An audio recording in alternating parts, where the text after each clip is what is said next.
Halo, Assalamualaikum warahmatullahi wabarakatuh. Selamat siang, saya Faradila Sabila Ramadana, NPM 21411120, Manajemen 21 Kebumen.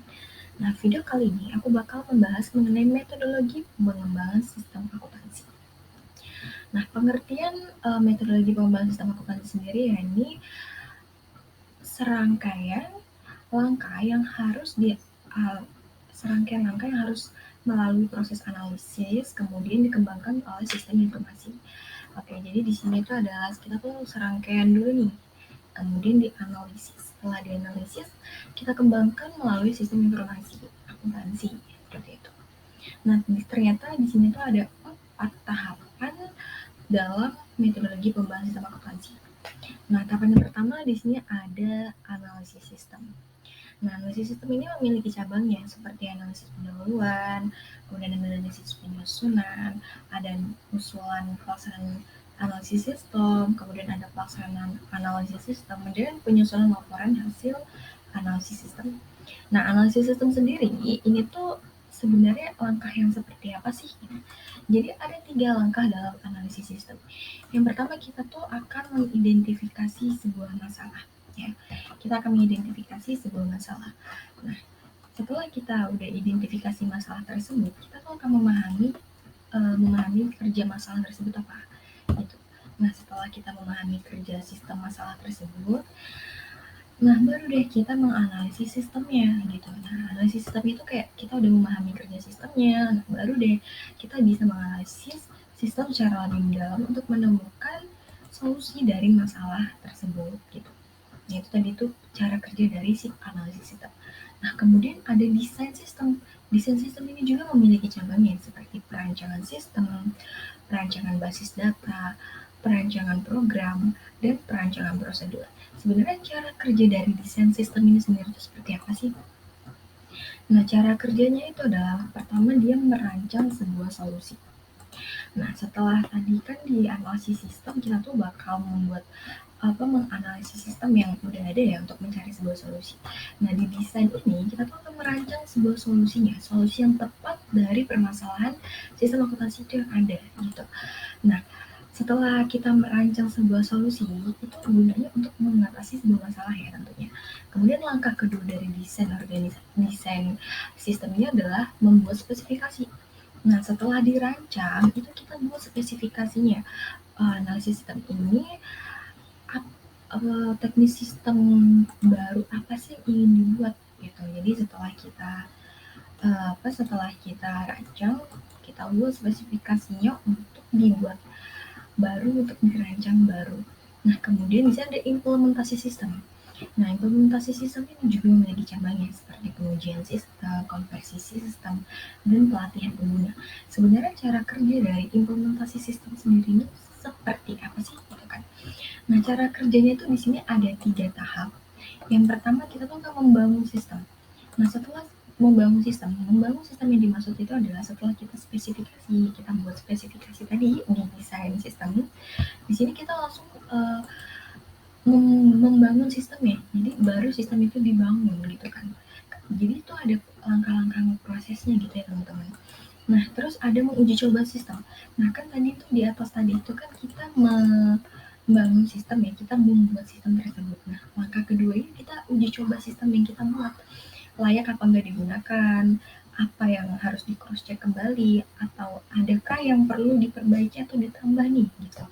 Nah, baru ini yang terakhir dari implementasi sistem itu adalah melakukan pelatihan. Melakukan pelatihan ini tuh kan berarti sistemnya udah jadi ya teman-teman. Sistemnya udah jadi, tinggal dilakukan pelatihan atau diuji coba, dipakai gitu. Nah, nah melakukan pelatihan ini kepada siapa? Kepada pengguna sistem akuntansi. Mohon maaf, kepada pengguna sistem. Nah, tujuan ini tuh apa? Tujuannya itu adalah untuk mereka tuh bisa menggunakan sistemnya dengan baik gitu. Nah, kemudian yang terakhir nih pemantauan sistem. Nah, di sini ada pemeliharaan sistem dan evaluasi sistem. Tentunya cara kerjanya jelas kita memantau dari hasil sistem yang udah kita buat gitu. Kemudian pemeliharaan sistem itu kayak mungkin ini tuh sampai bagaimana sistem tahap ini. Nggak mungkin sistem ini akan dibiarkan terus-menerus, pasti akan ada kalanya sistem ini akan dirombak, diperbaiki gitu kan. Nggak. Lanjut, di sini ada sumber informasi yang dapat digunakan analisis sistem dalam tahap analisis sistem.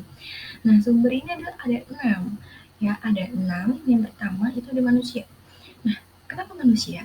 Karena manusia itu adalah sumber informasi yang paling penting. Nah, jadi dia itu adalah tahapan analisis sistem yang sangat penting ya manusia ini.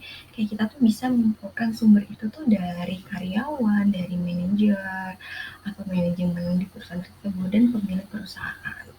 Nah, kemudian ada dokumen. Nah, dokumen di sini tuh kayak laporan keuangan, laporan operasional, dan dokumen lainnya yang bisa menjadikan sumber informasi penting dalam tahap analisis sistem. Kemudian ada sistem yang udah ada, jadi sistem terdahulu gitu. Sistem yang udah ada ini tuh bisa menjadikan sumber informasi sekarang nih untuk menjadikan tahap analisis sistem gitu. Kayak kita bisa mempelajari sistem yang udah ada itu seperti apa gitu, kelemahannya dan kekurangannya seperti apa. Jadi kita bisa cross check lagi ke depannya seperti apa gitu. Nah, kemudian ada sumber luar. Nah, sumber luar ini tuh kayak buku, jurnal, situs web yang menjadikan sumber informasi yang penting dalam tahap analisis sistem.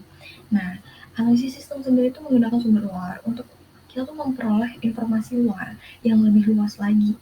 Jadi kita tuh berpatokannya nggak cuma di situ-situ aja, tapi bisa sampai luas gitu. Karena ya biar lebih hasilnya itu lebih nanti lebih baik lagi sih hasil analisisnya. Jadi kayak lebih luas gitu hasilnya. Nah, kemudian yang ke limanya ada wawancara. Nah, wawancara ini itu kayak kita bisa mewawancarai karyawan di sana, kita bisa mewawancarai manajemen perusahaan di sana, atau pemiliknya. Ini sebenarnya hampir sama kayak human ya ini di proses sumber awal. Tapi kalau wawancara ini mungkin lebih detail gitu. Nah, kita kayak wawancara ini tuh bisa membantu sistem analisis sistem untuk memperoleh informasi yang lebih rinci gitu. Kalau yang tadi kan kayak mungkin kayak tanya sebatas tanya nih yang human tadi. Nah, kalau yang wawancara ini kita bisa tanya lebih detail gitu. Apa yang dibutuhkan dari analisis sistem kita atau yang dibutuhkan oleh klien. Nah, sumber informasi yang terakhir ini tuh adalah observasi. Jelas ini sumber salah satu sumber yang penting karena langsung terjun ke lapangan ya. Ya. Oke, jadi observasi itu tuh langsung terhadap bisnis yang dapat menjadi sumber informasi paling penting dalam tahap analisis sistem. Nah, observasi ini tuh bisa membantu analisis sistem memperoleh pemahaman yang lebih baik tentang proses bisnis dan kebutuhan klien. Wah, ternyata seperti ini ya, kita mengetahui materi mengenai sumber informasi yang dapat digunakan analisis sistem dalam tahap analisis sistem. Oke, ternyata udah di penghujung materi ya. Oke, baik. Itu saja bisa saya sampaikan. Apabila ada salah kata saya mohon maaf. Saya akhiri. Wabillahi taufiq wal hidayah. Wassalamualaikum warahmatullahi wabarakatuh.